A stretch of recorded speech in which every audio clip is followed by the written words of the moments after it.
Hello everyone and welcome to this video. Now today I'm going to start working through some of the albums what I've got requested. So yeah, I thought today I would look at Paul McCartney's album Flaming Pie. This was requested by Zane the Beatles guy, and a good couple of months ago now, and I've kind of been popping this one off a little bit. I sort waited until I could get the vinyl here. Now I finally got it. I thought it'd be a good time to fulfill his request, and I will review this album. This was Paul McCartney's 18th album, after leaving the Beatles, including stuff with Wings, released on the 5th of May in 1997. The album came off the back of the Beatles anthology project, which Paul says in the liner notes to this album was very important for him. It reminded him of the quality of the Beatles output, and he wanted to match the Beatles standards on this album. He was also reminded of the fact that they didn't really take it too seriously in the studio. There's outtakes on anthology of the Beatles just laughing and generally just have a really good time in the recording studio. So he wanted to inject a bit of that laid back touch with this album, and not swear, as he puts it in the album linear notes. So the sessions for this were spread spread out sporadically over 2 years. Upon release, this album done quite well commercially, reaching number 2 in both the UK and the US, and it's estimated to have sold about 1.5 million copies worldwide. It was also a critical hit for Paul as well, getting his best reviews since 1982's Tug of War, about 15 years say before this album was released. Also as well, it introduced a lot of Beatles fans as well, who maybe came through, who maybe got into the Beatles through the anthologies, the TV specials and that, and then discovered Paul's solo music through this album. It was also nominated for Album of the Year at the 1998 Grammy Awards, but unfortunately it lost to Bob Dylan's album Time Out of Mind, I think it is. Now I'm just going to show you my vinyl copy of the album. I have also got this one here on CD, but I don't think that I'll show this one too much. It is basically just a CD. There's no bonus material on here really to go into. So yeah, I'll just save that one for now. But here is the vinyl. Recently got this one here in my last vinyl update. I believe I showed this, and yeah, I'm very pleased with it here. So there's the cover, there's the back of it there, just the track listing and whatnot there, and then opens up here, gatefolds. We have Paul's linear notes for the album, mostly just the stuff what I've gone over, the anthology and all that, and the sessions and stuff, and then we have pictures here of some of the people involved. So we have Paul and Jeff Lynne there. Jeff Lynne produced probably most of this album, although certainly that wasn't everything. There's Ringo, Paul and Steve Miller, and Linda as well, and that's his son as well. His son James contributes some nice guitar to some of the tracks in it, and Linda as well. This would be the last album she would work on with Paul, because she would unfortunately die I think about a year after this was released. Now I'm going to go over all of the album's songs. I will score each song out of 10, and then I will use those scores to give us a percentage mark for the album. But we always came back to the song we were singing. So we open up the album with the songs we were singing, which I'm giving an 8 out of 10 to. Interesting way to start the album with a much slower acoustic number, or I think that most of McCartney's other albums tend to start with a slightly more rockier track. I'm thinking of Off the Ground, starts off Off the Ground, My Brave Face and Stranglehold from Press to Play, and that they're all a bit more upbeat rocking songs. So this is a nice change from that. And it is a really great song, really uplifting chorus. We always came back to the songs we were singing at any particular time. Really sounds great. I would say my minor complaint with this one is the verses. It does sound a little bit messy, shall I say. Like, it seems like he's trying to say like too many words with like not enough time. Like, I think like the opening lyrics are like, for a while we could sit, smoke a pipe and discuss all the vast intricacies of life. It's a very, very wordy song, and like the actual words are like really good, sort of like harking back to like the Beatles days, like in like India, and that is like the sort of like vibe what I get like from this album and from the song, I mean. But for me, like, it would have been like a little bit better if like he'd actually like given himself like enough time to really say like the lyrics rather than trying to like cram them in, like, if like you get what I mean. But yeah, like a really good song, like great way to open up the album.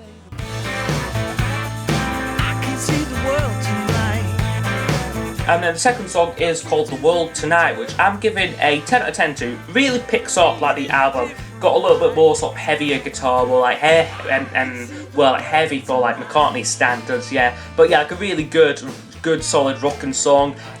Produced by Jeff Lynne, this one as well, and like in like some ways like you can't really tell because it doesn't have like that sort of like that ELO Wilburys sound what like many off like the albums like Jeff Lynne like produced like before this had, like thinking of like Integrate, like Open and like Mystery Gear. Like, it doesn't really have that sound to it. Like, it is like slightly different. So yeah, like I do like that about Jeff Lynne's songs on this album.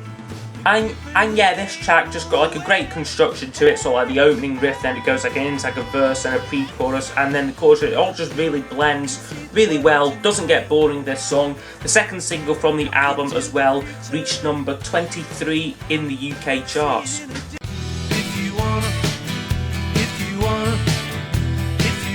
Then we get a track called If You Wanna, which is a 7 out of 10 for me, one of the slightly weaker ones on the album. It is a fun little like driving song, like I think like Paul McCartney says, like sort of like he has like visions of like driving in like America and that's all like going on like holidays like to like the coast and that. But so yeah, like a really sort of like fun track, very sort of positive song, like on like the album, like really gives it like that sort of like that positive like spirit to it. And written back in like 1993 as well. This song like goes like back like quite a bit.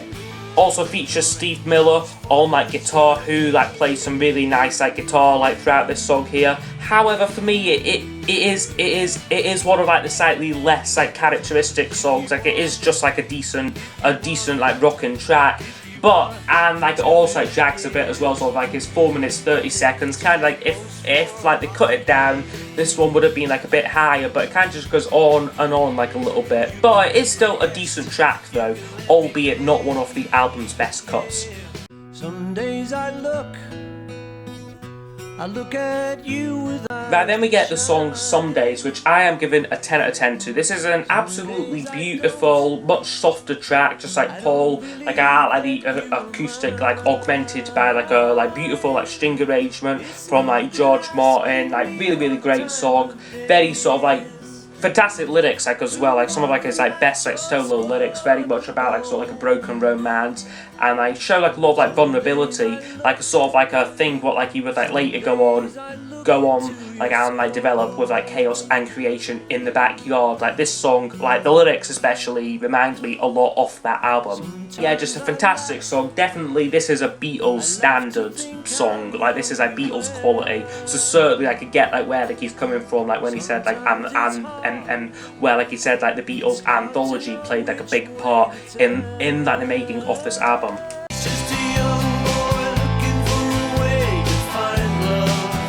Then we get the track Young Boy, which I have got a single for here, which I think I'll like just show like the now. This is a picture disc single here, so that's it there, and there's the back of it there. So yeah, this is really nice. Yeah, the actual song Young Boy is amazing. A 10 out of 10 track for me again. Really sort of great catchy pop songs. Pop song this, like I think like the lyrics sort of seem to be like a father sort of like talking to like his son, and that, yeah, it really works. Again, some really nice guitar playing from Steve Miller. Good ending like as well, like to the song, where like it kind of like changes pace and like time signature and that and then like it just like rounds off the track really nicely. This This was one of the album's singles. This reached the top 20 in like the UK. Yeah, a fantastic song. Slightly forgotten now though, but like yeah, like it is one what you should be doing like live in concert now because it is a amazing song. So yeah, that is Young Boy. And the morning when I first saw you gave me life. Next track is called Calico Skies, which I'm giving another 10 out of 10 to. I absolutely love this song. In like a recent video, like what I've done, like where like I've done like I've done like my top 5 favourite Paul McCartney songs. I think this one came in like about number 3. It is really one of my absolute favourites. Just Paul at the acoustic, very basic like recording, but it really works. The song also goes back like quite like a bit like back to like 1991, where like he was staying in like Long Island and like he was caught up in like a hurricane. I think it was like Hurricane Bob, what took out like the power off like his house, so like sort of like entertain himself. Like he came up with this song, and yeah, it is fantastic. Great lyrics, just McCartney like like his best. This song for me.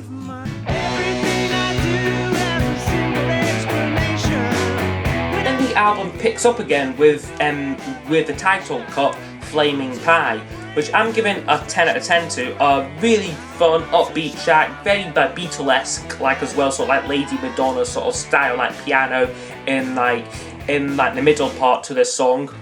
The actual title of Flaming Pie comes from like a story what like I think like John Lennon wrote wrote in like one of like the Liverpool like music papers, where like he said like like the name the Beatles came to me from like a man or like a flaming pie or like something like that. He said you will be Beatles with an A, and that's like John Lennon like used to say, and that. So yeah, like a really great song, really goofy song, lots of like quirky vocals and like nonsensical lyrics, but it really works. Again, Jeff Lynne producing this. Yeah, just a really fantastic track. Like I really can't give this any less than a 10. And if I only had one love, yours would be the one. Now, side 2 of the vinyl opens up with Heaven on a Sunday, which I'm giving a 9 out of 10 to. Starts off really well, beautiful, very peaceful song. It's like peaceful, like heaven on a Sunday is like the first line. Really like the lyrics really fit like the music with this track. It reminds me of like sort of like hot like summer holidays, like away in that like like the seaside and like the beach. It really works. McCartney said this song like came to him like while he was like sailing, and like yeah, like it does have that really relaxing like summer vibe to it.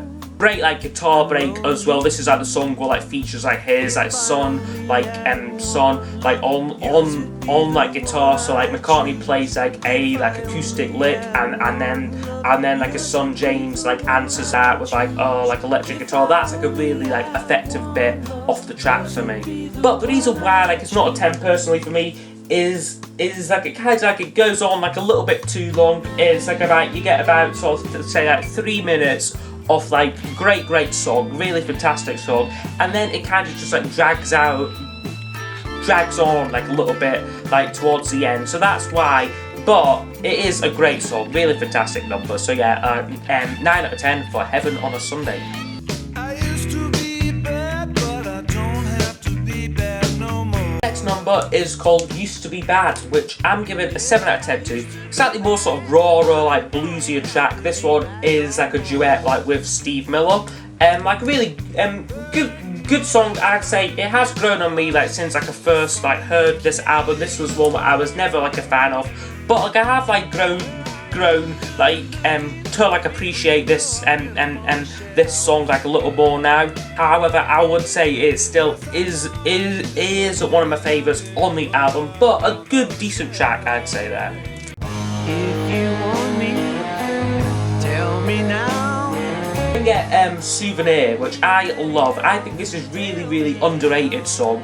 Sort of more like soulful, more like R&B, like influence track. Like I could see someone like say like Paul Weller doing like a great version like of like this song. Like really like just like a great song. Like I feel really like underrated track. I think Paul does a great vocal on it, and yeah, a 10 out of 10 for Souvenir. Nothing's gonna shake your love.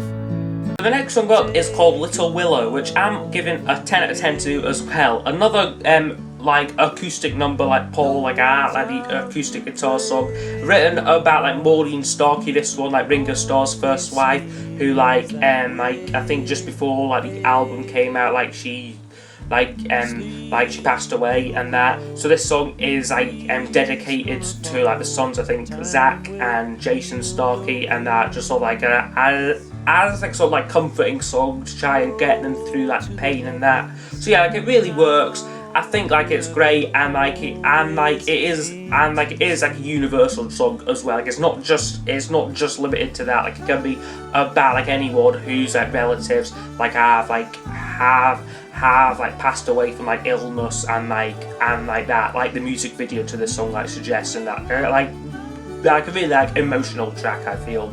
Exquisite lyrics and like beautiful production, like as well, like from Jeff Lynne. Like you couldn't tell that like this is like a Jeff Lynne produced song, like just listening to it, because like he stays in like the background like most of like the time with this album, which is something what like I think like having like the ELO sound or like this or like Wilbury sound like over like a song like this, like it would make it a little bit like less effective, like I feel. So I think that he done a perfect job with this song.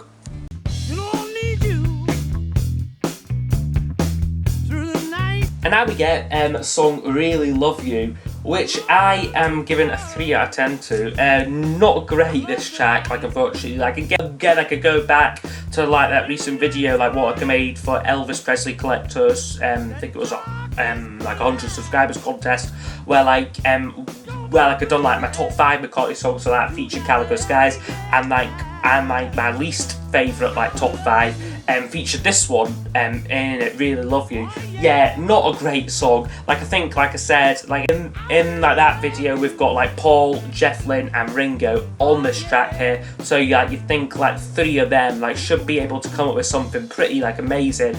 However, this really isn't. Like it is more just like a band jamming. Like you can tell really that like they are like having fun. Lyrics like made up like on like the spot, but yeah, it does just go on for far too long. 5 minutes and 14 seconds this track, really far too long for me, and like just like a poor song like overall. Like I know this song, it does have its fans, but unfortunately I'm not one of them.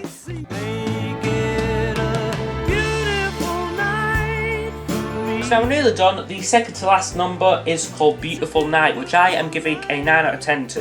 This is like the classic like Paul like sitting down like the piano song. Like it does like date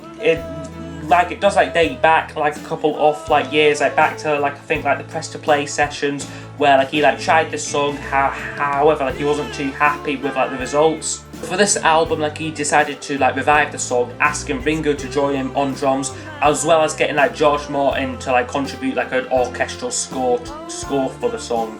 Like although like the lyrics are maybe like a little bit weaker like on like this one, like I still think it is a good solid song. Really like the ending as well, where like it changes direction, like a more sort of like rockier coda with like Ringo singing like actually like singing like Beautiful Night, drumming away. This was also like the final single from the album, reached number 25 in like the UK charts, so yeah, like a pretty good result there. When you're wide awake, say it for goodness sake. But now the album ends with the song Great Day, which I'm giving a 7 out of 10 to. This is like a decent like little like acoustic ditty, like you could call it. Like this one really dates back to like the early 70s and that like when like Paul and Linda were in like Scotland and that like before Wings.